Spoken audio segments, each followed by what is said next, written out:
morning! Ayan, so andito tayo ngayon, naglalakad kasi mangunguha kami ng kahoy dyan. Nilalagay ko doon sa tanim kong ampalaya. O diba, ang init, ang taas ng ng araw. It's 8:20 in the morning here in Singapore. So ayan, tatawid tayo. Mangunguha kami ng dito ng mga kahoy. Kasama ko pala yung aking aso, syempre as usual, yan naman kasi yung lagi ko kasama everyday pag naglalakad sa labas. So tara, samahan niyo muna kami. Tadan! Good morning, Cuddle! So dito tayo mangunguha ng kahoy. Ayan, nakikita nyo mayroon mga ganito. So kailangan ko ng straight kasi tatalian ko yan mamaya. Ayan, so mangunguha lang tayo dito. Katawa, di ba? So, ayan. Hanggang meron na tayong isa. Yan ito. Ang liliit kasi, baka mabali. Sayang. Ilagay ko sa taas para hindi masyadong mabigat. Kasi kailangan gawin ko siyang parang, alam nyo yun, iko-cross. So, hanap pa tayo. So, tabi-tabi po. Tiyara. Oo, syempre. Kasi nga. Ayan o. Ayan. Straight to. Mahaba pa. Hindi na to.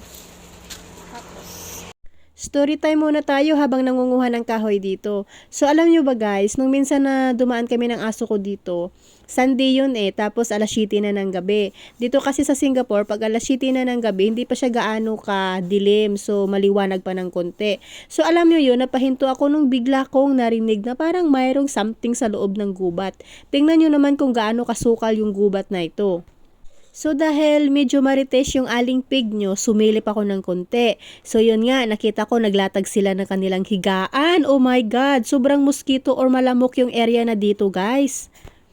And then, sinilip ko ng konti. Tapos doon ko nakita, mayroon silang dalang mga pagkain, soft drinks, tsaka beer.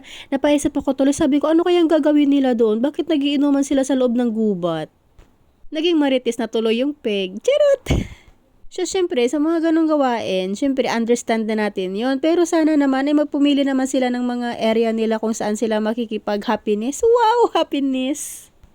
Pero nung sinilip ko ng konti, alam kong hindi Pinay yung babae. Yung siguro, yung babae na yon is from Indonesia kasi nakakover kasi yung buhok niya.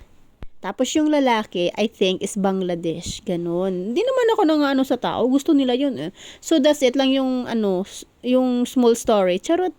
Pauwi na kami. Ayan, dala-dala ko na yung kahoy ko, diba? Medyo malayo yung bahay namin dito. Siguro mga 10 minutes or mga 7 minutes ko siyang lalakarin pa uwi. Ayan, siyempre yung aso ko nakatali lagi sa baywang para hindi siya makawala. So, tara! So, malapit na tayo sa bahay. Ang dami nagtatanong ano daw yung gagawin ko dito kasi ganito yung pagdadala ko. Tingnan nyo ba naman? O, diba? Panggatong. Ililitsunin ko na yung lilitsunin ko na yung aso ko. Charot. Guys, yan na yung mga kahoy na kinuha natin kanina. Actually, nilagay ko na siya. Yan. Hindi na ako nag-video, diba? O, busy kasi ang person. So, ginawa ko na rin yung garden ko dito. Bale, ito yung kamote. Ayan. Then, some flower. Then, o yan. Pinagaano ko na yung kamote ko. Tapos, meron ako ditong kalamansi. Then, ito, alugbati tawag sa amin ito yung baby spinach. Hindi ko alam dito, di ba? Then, ito, meron akong kamatis. Ayan, sana siya, lumaki. Then, ito yung isang punong ko to. Isang puno lang to. Na, ayan, yung ampalaya. Actually, na lang siya dito Siguro yung bird yung naglaglag ng buto dito. Ayan. Ayan. Yan yung muntik kong garden na talagang busy ako minsan. So, ilalagay natin yung kahoy dito para mayroong kakapitan yung ampalaya natin. So, habang gumagawa tayo ng bahay ng ating ampalaya, gagawa na naman ulit tayo ng story para sa inyo.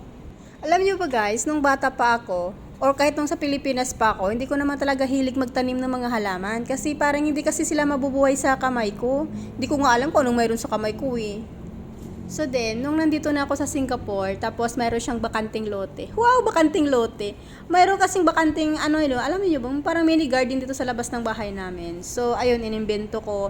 Inano ko yung lupa, alam mo yung tinanggalan ko ng mga grass, ganon. So, ginawa ko talaga siyang mini garden. So, actually, yung unang tinanim ko muna dito is yung mga flower lang. Yung mga simpleng bulaklak lang, nasabi ko para mabuhay, ganon. So, siyempre, kahit taga-bundok ako, wala akong alam sa pagtatanim or yung paglalagay ng mga fertilizer. Kasi after nung nag-graduate ako, nasa ano na ako, sa city na talaga ako nagtrabaho, kasama ko yung tita ko. So, to make my story short, ayun na nga, dito na tayo sa Singapore. So, ayun nga, mga bulaklak na yung una kong naitanim. Tapos, yung mga fertilizer ko is yung mga fertilizer ng amo ko dito, pinaglalagay ko lahat. Tapos, sabi nga ng mga kasama ko, wag ko daw lagyan ng marami kasi nga daw pag mamatay yung mga halaman ko, yung mga bulaklak ko. Tapos, nung time na yun, syempre, wala akong perang pambili. Ayaw ko syempre mag-spend ng money ko for this naman, di ba? So, alam niyo ba ang ginagawa ko? Doon ako napunta sa mga, sa mga halaman ng ibang tao. Charot, hindi naman. Yung mga halaman ng gobyerno dito, siyempre naglalagay sila mga fertilizer, ganon. So, ayun, nilalagay ko sa plastic ko, inuuwi ko dito, nilalagay ko rin sa halaman ko.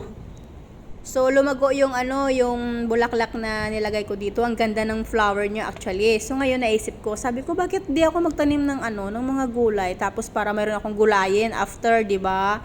Kasi Saturday, Sunday wala kaming luto, wala kaming gulay. So, yun na yung ginagawa kong gulay, sakaling magtanim ako. So, next na tinanim ko is yung mga talong. Tapos, mga kamuti na. Tapos, yung alugbati nga. Ang alugbating puti talaga, yun yung pinakamahirap na buhayin eh.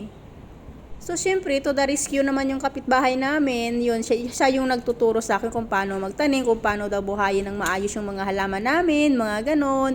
And then, after, binigyan niya rin ako ng isang branch ng isang malunggay. Ayun, tuwang-tuwa ko nung time na yun kasi nga, maliit lang yung malunggay ko pero pinalago ko talaga siya. As in, talagang lumaki yung kanyang puno. Alam niyo ba, yung parang kasing laki ng hita ko.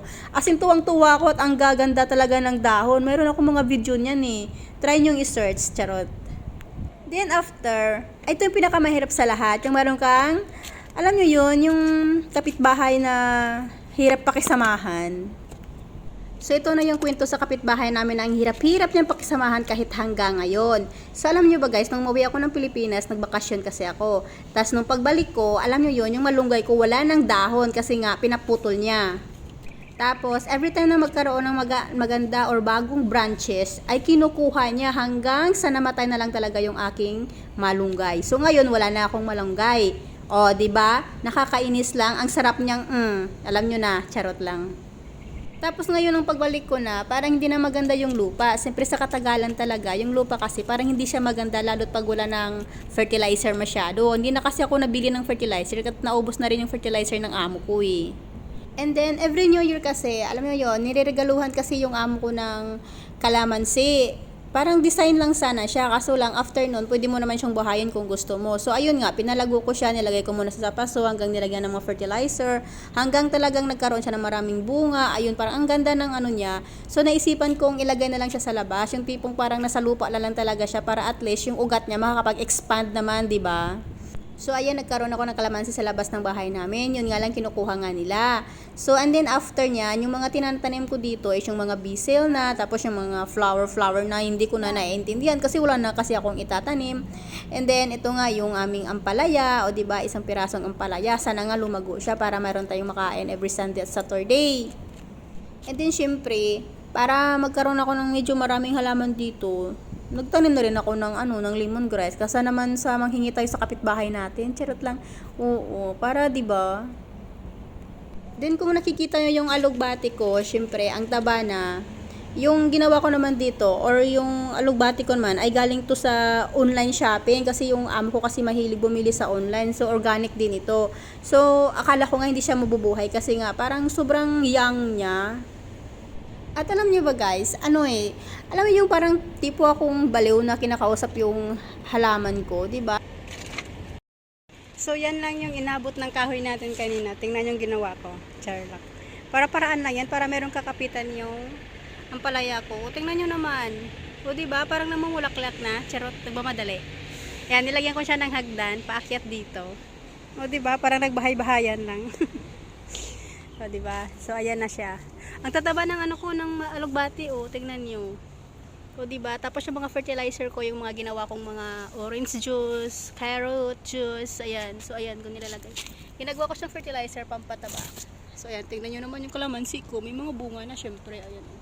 Ninanakaw nga lang. And then, meron ako ditong basil. Sa mga nakakaalam ng basil, ayan, masarap to pag sa mga, ginigisa sa manok, mag-adobo ng manok. Ayun, mabango. Iwan ko lang sa inyo. Kasi matapang yung amoy nito eh. Ayan. So, this is it. Ito yung aking mini garden sa labas namin. So, ito yung karugtong ng mini garden ko sa labas. So, ayan yung gate namin. Then, pagpasok natin dito, meron akong maliit din na mini garden dito. So, dito, hindi ako nagtatime na kung anong bulaklak. So, ayan, grass lang dito. Then, meron na siyang, ganyan lang siya. So, yung purpose nito is to cover para hindi kami magkita ng kapitbahay. Charot. Yung mga chismos ng kapitbahay. Charot lang. So, ito yung mga ibang tanim ko. Syempre, ayan o. Kasi nilabas ko yun dun sa labas. Kaso nga lang, parang hindi niya ata kaya yung parang direct to the, sa sun. So, ayan, nasunog. So, ito, bigay ito ng kapitbahay namin. Ayan, ang ganda. Ito, hinihintay ko pang mamulaklak kasi yellow kasi yung bulaklak nito. Ang tagal eh. Diba? Nakakainip. Then, syempre, meron ako ulit dito isang puno ng kalamansi. Actually, nilabas ko to. Kaso nga lang, pag nilabas ko to, hindi na talaga siguro ko makakatikim kasi nga, ang dami kasing kumukuha dun sa labas. Eh, ang dami pa namang bunga. Ayan o, buyag-buyag. Charot, asan ba? Ayan. Ang liliit pa. Ayan, so meron din dito. Oh, tingnan nyo, di ba? Sobrang healthy yan. Kasi nga yung mga fertilizer natin ginagamit dito is yung mga dahon ng gulay na hindi na ginagamit or yung parang mabubulok na ng mga gulay. Then tapos pag gumagawa ko ng mga orange juice, carrot juice, or di kaya apple juice, so dito ko siya nilalagay. O tingnan nyo. Yan yung mga fertilizer. So para hindi tayo di ba? Para makatipid ng konti. Charot. Then ito yung katulad dun kanina. Ayan yung nasunog. So ito yung itsura niya. Maganda, 'di ba, healthy? Kasi kailangan niya lang kasi sa malilim na yung wag direct sa sun. Then syempre, yung fertilizer is ready, ganyan. 'Di ba? Healthy na. So ayan yung mga bulaklak ko. Yan na yung bulaklak ko dito. Then grass na siya. Yan.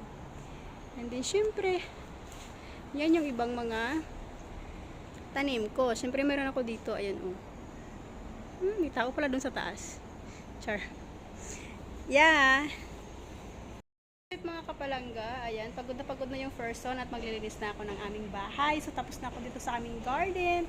And that's it. Thank you for watching and don't forget to follow me. Don't forget to hit the bell button for more updated videos. Ayan. Don't forget to follow me. Bye!